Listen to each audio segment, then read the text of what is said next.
Lumaking mahiyain, ayaw ng maraming tao, mas gusto na palaging mag-isa. Siya si Frina, mula sa wasak na pamilya ng mga Remedios. Lumaki siya sa puder ng kanyang lola Sita. Nang mamatay ang lola niya noong nakaraang taon lang, ay mag-isa na lang siyang namuhay sa bahay nila. Puno ng lungkot na hindi niya kayang ipaliwanag maski sa sarili. Pumapasok siya sa klase na ang tingin ng lahat ay may sariling mundo. Umuuwi na bitbit pa rin ang kawalan ng gana sa buhay.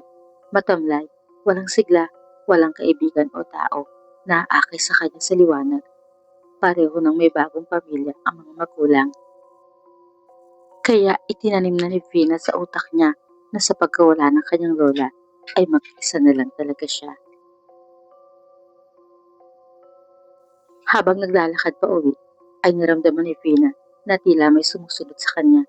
Dinukot niya ang cutter sa bag at sa paglingon niya ay agad niya yung itinutok sa binatang nalimunan niya, si Justin, kapwa niya nasa unang taon sa kolehiyo. Tinanong niya kung anong kailangan nito. Anong binata? Gusto lang niya makipagkaibigan. Hindi pumayag si Vina. Binalaan niya ang lalaki na kung hindi siya lalayuan ay sasamain ito sa kanya. Dumistansya naman si Justin sa takot na gamitin sa kanya ni Vina ang cutter. Hating gabi, wala sa sariling bumangon si Vina. Naglakad ng mabagal patungo sa pintuan. Saglit na huminturon at saka ipinagpatuloy ang paglalakad hanggang sa labas. Sakto namang sa mga oras na yun ay hindi makatulog si Justin. Dumungaw siya at pagdungaw niya ay naabot ng tanong niya si Vina na naglalakad sa tulay na tila wala sa sarili. Agad siyang lumabas ng bahay at sinundan ang dalaga. Si Vina na tangkang tumalon sa tulay ay napigilan niya. Nagtaka ang dalaga kung anong ginagawa niya ron. Ngunit hindi rin masagot ni Justin ang tanong niya. Baka raw sleepwalker siya. Sumunod na pagkakataon ay ganoon naman ang nangyari. Bukod sa naglalakad sa gabi, ay nakikita rin ni Justin na nakaupo sa terrace si Vina at nakatulala habang ang mga paa ay kumukuyakoy. Nag-alala na siya para sa babaeng lihim niyang itinatangi. Kaya sinabi niya sa mama Alice niya ang nangyayari.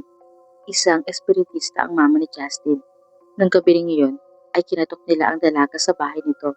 Nangilabot sila nang magbukas-sara ang pinto habang si Vina ay nakatayo lang sa madilim na loob ng bahay at nakangisi sa kanila. Pero hindi nagpasindak si Alice. Ginamit niya ang nalalaman sa pagpapalayas ng masamang espiritu. Bumikas siya ng mga salitang hindi naiintindihan ni Justin, ngunit nakapagpawalang malay kay Vina. Itinali ng mag-ina si Vina sa upuan habang walang malay. Tapos ay naupo sila sa tabi nito.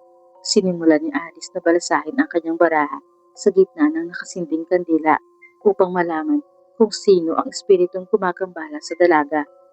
Habang isinasagawa niya yon, ay biglang nagmulat ng mga mata si Vina. Pilit kumakawala sa taling nakaikot sa katawan niya. Nakakakilabot ang pag-angil na sumasabay sa malakas na hangin umiikot lang sa loob ng bahay. Hindi tumigil si Alice hanggat hindi natutukoy ang masamang espiritu. Ngunit nagulat siya nang ang lumabas sa baraha ay ang mismong lola Sita ni Vina. Ayon sa multo ng matanda, isasama na niya ang kanyang apo. Tutal naman daw ay walang nagmamahal at mag-aasikaso dito gaya ng pagmamahal at pag-aasikasong ibinigay niya. Tinutulan ni Alice ang gustong mangyari ng matanda. Aniya, nandoon sila ni Justin. Sila ang bagong magiging pamilya ni Vina. Sila na ang bahala sa kanya. Kaya huwag na niyang kabalain pa ang apo. Matapos sabihin niyon, ay patuloy pa rin umusal ang espiritista ng panalangin na makapagpapayapa sa nangangambang kaluluwa ng matanda hanggang sa ang hangin ay unti-unting humina at si Vina ay unti-unti ring nawala ng lakas na magpumiglas. Mula noon ay tinanggap ni Vina ang pakikipagkaibigan sa kanya ni Justin dahil sa ginawang pagtulog sa kanya ng mag-ina. Palagi na ring binibisita ni Alice ang dalaga sa bahay nito. Pinalitan niya ng mga kortinang maliliwanag ang kulay at laging iniimbitahan sa kanila para magkaroon ito ng ibang mundo maliban sa apat na sulok na kwarto. Unti-unti ay niyakap ni Vina ang bago niyang pagkatao na mas magaan kaysa dati.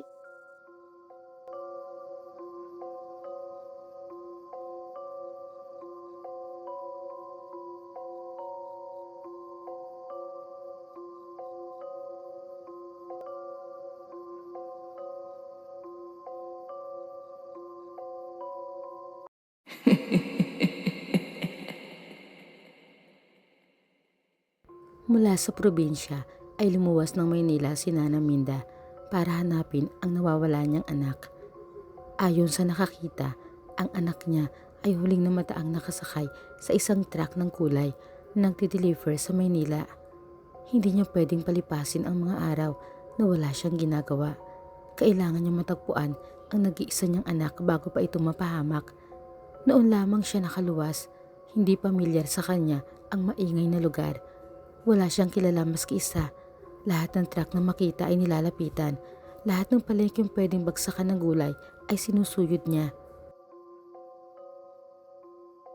Gabi, isang lalaking lasing ang naglalakad sa ilalim ng tulay. Huminto siya ron at sumuka gawa ng matinding kalasingan. Nang bigla ay maramdaman niyang may mga matag na kamasid sa kanya at sa isang iglap ay may mga kamay na humila sa kanya papasok sa madilim na ilalim ng tulay. Tanging maikling sigaw na lang ang nagawa niya.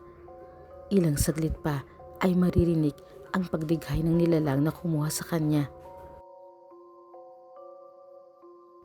Patuloy sa paghahanap si Nana Minda kahit palalim na ang gabi. Hanggang sa may madaanan siyang mga tao na nagkakagulo. Nakiusyoso siya. Nakita niya na may bangkay doon na nabiktima raw ng aswang. Kinabahan si Nana Minda sa narinig na usap-usapan. Nag-alala agad siya para sa kanyang anak. Iniwan niya ang pagkakagulong iyon at nagpatuloy sa paggalugad ng mga kalye. Samantala, isang matandang babaeng bulag ang dumaan sa harap ng dalagang si Bettina.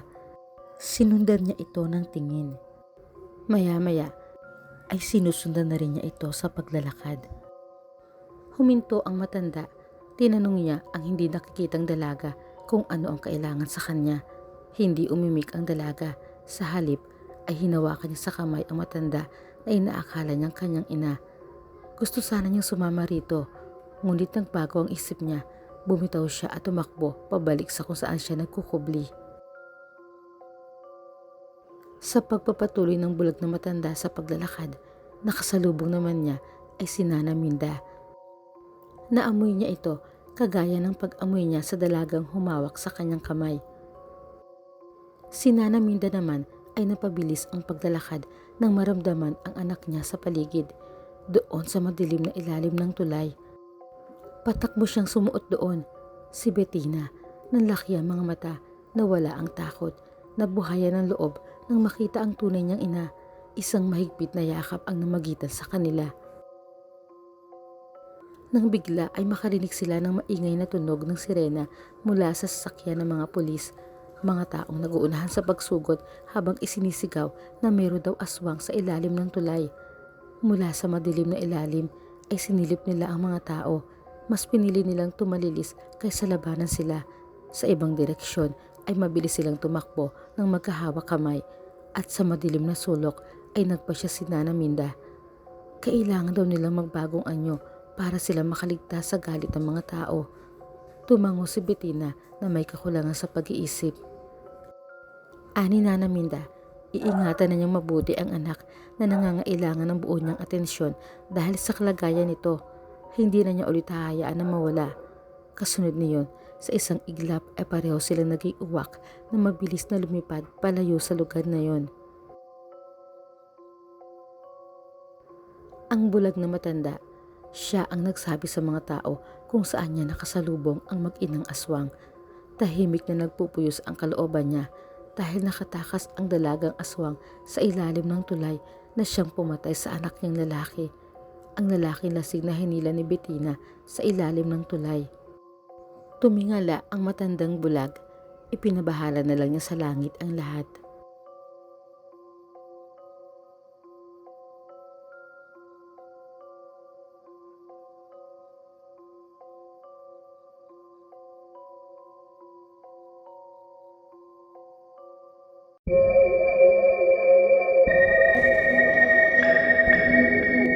Matagal ng tindero ng mga karne si Adonis sa maliit nilang baryo. Bagamat nakakabenta siya kahit papano, ay batid niyang hindi iyon sapat para sa pamilya niya. May sakit kasi ang tatay niya.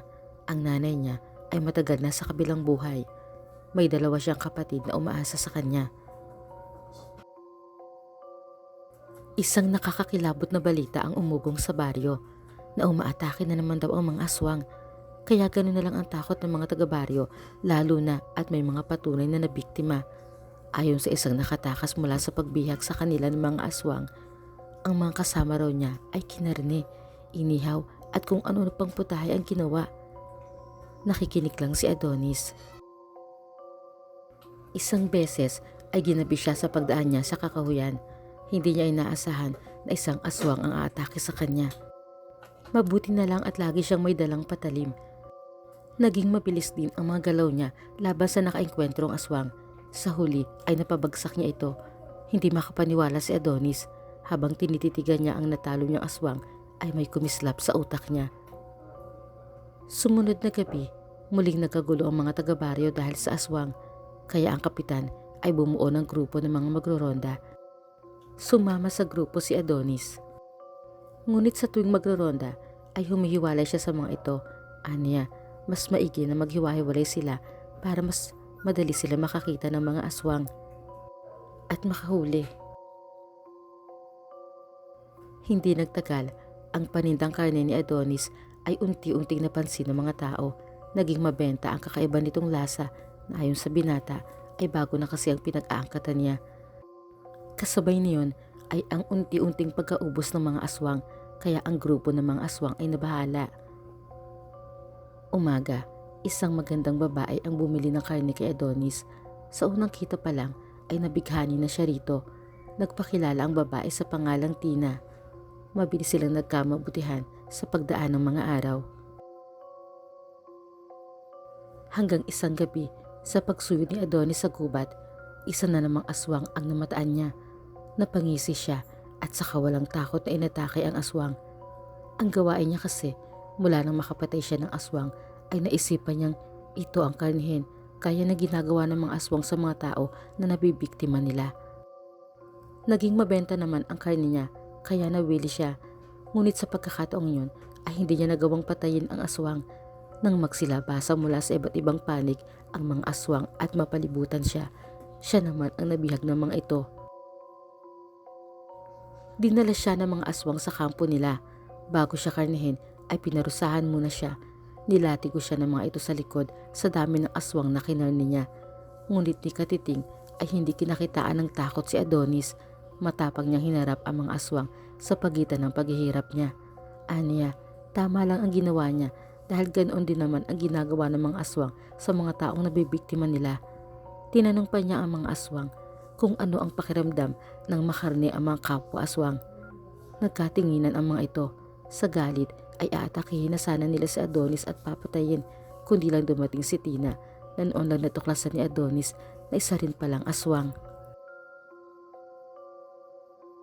Si Tina, isang malakas na aswang na may lahing gabunan. Dahil sa pag-ibig ay pinagtanggol niya si Adonis. Nilabanan niya ang mga aswang. Higit siyang malakas sa mga ito, kaya natalo niya sila. Ang mga nakaligtas ay pinagbantaan niyang ipagsabi ang nangyari at binantaan na wala ng aswang ang pwedeng makalapit kay Adonis, kung hindi ay mananagot sa kanya. Si Adonis, hindi man makapaniwala, ay hindi rin magawang talikuran si Tina sa kabila ng katotohanan na isa itong aswang. Binigyan siya ni Tina ng pagpipilian, ang talikuran siya o ang ipagpatuloy ang nasimulan nila. Pinili ni Adonis ang huli. Siya lang din daw ang malulungkot kung tatalikuran niya ang kanyang pag-ibig. Iniwan nila ang baryo, nanirahan sa malayong lugar kung saan sinusubukan nilang mamuhay ng normal at patas sa kanilang mga lahi, kasama ang tatay at mga kapatid ni Adonis.